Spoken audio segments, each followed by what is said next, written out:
जानकी राक्षस से घेरे में। रामायण। राक्षस राज रावण के चले जाने के बाद भयानक रूप वाली राक्षसियों ने सीता माँ को घेर लिया और उन्हें अनेक प्रकार से डराने धमकाने लगी। वे सीता की भर्त्सना करते हुए कहने लगी, हे मूर्ख अभागिन, हे नीच नारी, तीनों लोकों और 14 भुवनों को अपने पराक्रम से पराजित करने वाले परम तेजस्वी राक्षस राज की शैया प्रत्येक को नहीं मिलती। यह तो तुम्हारा परम सौभाग्य है कि स्वयं लंकापति तुम्हें अपने अंकशायनी बनाना चाहते हैं। तनिक विचार कर देखो, कहाँ अगाध ऐश्वर्य, स्वर्ण पौड़ी तथा अतुल संपत्ति का एक छत्र स्वामी, और कहाँ वह राज्य से निकला हुआ कंगालों की भांति वन वन भटकने वाला हतभाग्य साधारण सा मनुष्य। सोच समझकर निर्णय करो और महाप्रतापी लंकाधिपति रावण को पति के रूप में स्वीकार करो। उसकी अर्धांगिनी बनने में ही तुम्हारा कल्याण है, अन्यथा राम के वियोग में तड़प तड़प कर मरोगी या राक्षस राज के हाथों से मारी जाओगी। तुम्हारा यह कोमल शरीर इस प्रकार नष्ट होने के लिए नहीं है। महाराज रावण के साथ विलास भवन में जाकर रमण करो। महाराज तुम्हें इतना विलासमय सुख देंगे जिसकी तुम्हें उस कंगाल वनवासी के साथ रहते कल्पना भी नहीं की होगी।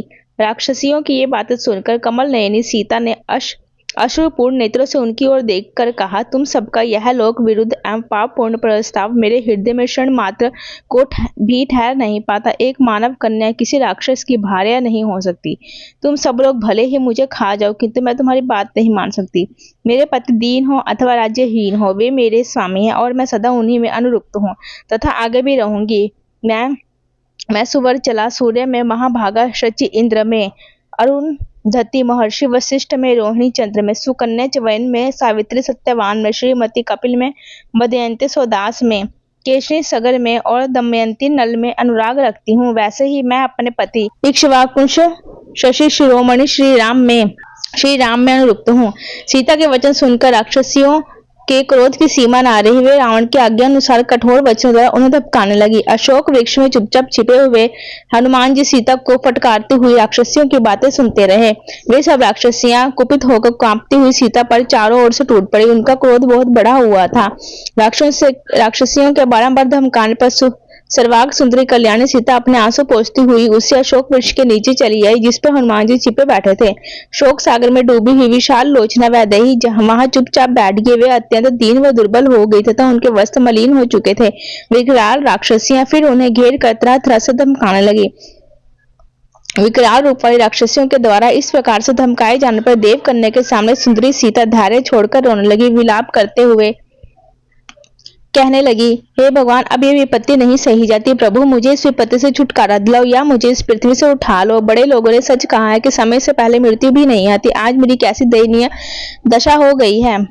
कहाँ अयोध्या का वह राजप्रसाद जहाँ मैं अपने परिजनों तथा पति के साथ अलौकिक सुख भोगती थी, और कहाँ ये दुर्दिन जब मैं पति से विमुक्त छल द्वारा हरी गई इन राक्षसों के फंदों में फंसकर निरीह हिरणी की भांति दुखी हो रही हूँ। आज अपने प्राणेश्वर के बिना मैं जल से निकाली हुई मछली की भांति तड़प रही हूँ। इतने भयंकर वेदना सहकर मेरे प्राण नहीं निकल रहे हैं। आश्चर्य यह है कि मर्मांतक पीड़ा सहकर भी मेरा हृदय टुकड़े टुकड़े नहीं हो गया।